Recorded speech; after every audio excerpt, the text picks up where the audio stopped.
So if you want to build a big back from pull-ups, let me share some simple form tips. First of all, make sure you examine the bar itself. If you want to do super wide, which is the hardest variation, there needs to be an angle down. Otherwise, your wrists are going to be internally rotated, which is going to put a lot of stress on the shoulders, and you're more likely to run into teres major issues. So this is why guys often complain about the wide grip. They're trying to use a straight bar positioning with something that doesn't match their natural build, because if I'm narrow, my hands are going to be straight. But as I go wider, of course, they're going to want to tilt out. So if it was just straight, extending all the way to the edge, your hands would be like this. That's awful. That's like me doing a pull-up like this, but worse. And by that same logic, I don't recommend putting the thumb under like this. Scoop it over so that it's tilted out. When you drop into it, I recommend putting the heels together like this. And lean back just a little bit and pull in a straight line. Boom. Elbows are flared out because that's what happens when the arms are out. Remember, grip width determines the natural elbow positioning. The closer you are, obviously, the more tucked in you'll be. Chin up being the best example. Notice how I'm here, all the way in, right? I can't flare out because my hands don't want to do that. Same thing with a neutral grip. So when you focus on alignment, all these issues go away. Here, it's a nice little hybrid pull. And then when you go super wide, it's that pure shoulder adduction. The arms are way out in the frontal plane. So don't try to force unnatural elbow positioning. Let the grip do that for you so that you could just bang out these reps. And this also allows you to better blend your variations. Minimize redundancy. So if you're doing close neutral pull-ups where the arms are in, as your secondary variation, it shouldn't be a chin-up, because that's the same thing. But if you do an overhand medium to wide pull-up, you have a bit of tuck and a bit of flare. Or you can do the complete opposite complementary motion, which is super wide in the frontal plane. You can see how that looks completely different. The elbows are to the sides, not in front. By the way, both variations are lat biased. You're just changing the joint angles and range of motion, as well as difficulty. So think in terms of getting more out of less weight and correcting weaknesses, whether it be at the bottom or top, rather than trying to hit your lats versus upper back. Because what makes these so good for width is the fact that I'm not doing a dead hang. Sounds crazy, but you're not stretching your lats more when your arms are completely overhead and shrugged.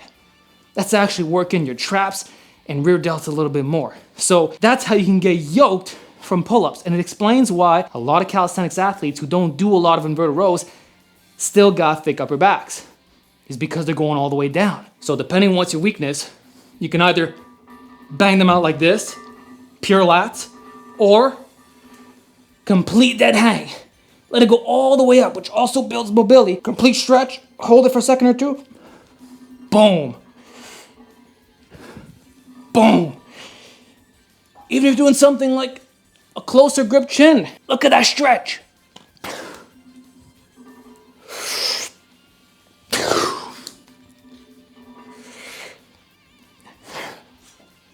That's how you get yoked from pull-ups. Now, if you're super strong on pull-ups and can bang out at least 45 pounds for sets of 10 using a super wide grip, then you, my friend, are eligible for behind the neck pull-ups, aka the prisoner way.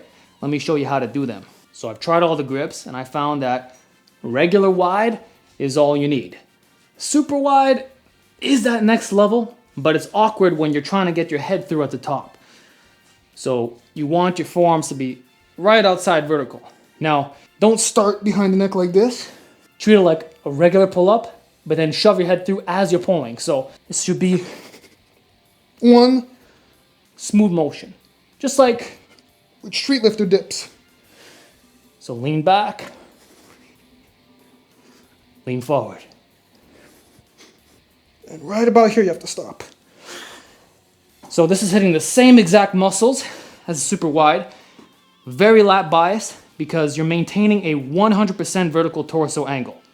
Even if you try to lean back, you can't. In fact, I won't even attempt to demonstrate that. Now, if you want another lat bias prisoner variation, this is called staying in the pocket. So, no dead hang, keep a bit of tension on those lats, and bring your chin to the bar. That's it. You don't have to go over. You're staying in the active range. You can easily bang out 20 or more using this variation. So it's crazy how these convicts are always ahead of the game. So here, you're staying in the active range for the lats. And then when you go chin to bar, that's where they have the best leverage. Exactly at that 90-degree angle. Now, you can obviously go a little bit higher, but the strength will radiate 15 degrees in all directions. So just by bringing your chin to the bar, that'll help you slightly above and below. So staying in the pocket actually does work for purely hitting those lats, and your arms will never be the limiting factor. Plus, pull-ups and most pulls that we do are limited by your shortened position strength. By removing that final aspect just a little bit, a couple of inches, you can do that many more reps. So you're not hitting technical failure, you're hitting actual lat failure. And that's rare to find. That burns. Now make sure you're staying close to the bar, straight up and down, elevator. Where your chin will end up is where it begins on the bottom. Boom. Boom. Try to stay level. This way, you have the best stability with the best contractions for the lats. So those are the variations and how to do them. When you go weighted, I recommend using a 15-inch loading pin and having the feet be behind the plates. Kind of like you're doing a mini leg extension, leg raise. This way it's always stable. And by the way, pull-ups are a stable exercise when you use basic common sense. So now you should be all set, but there's one thing we didn't address. The tempo. Guys, you don't have to go super slow or be a cyborg, but at least have some standardization and control, especially the negative. And I do like pausing because it increases the difficulty and it helps your top end strength, which is a real weakness on pull-ups and chin-ups. So the best pace that you can follow for size is that of the Royal Marines. So I'm gonna put a link in the description. This is the pace you want.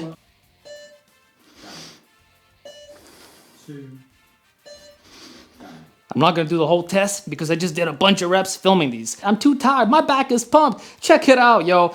Guys think you can't build a big back with calisthenics, the basics, oh, it's too unstable. Yo, stop with the excuses, do it correctly and introduce some kind of tempo. At least this one is time proven in a military context.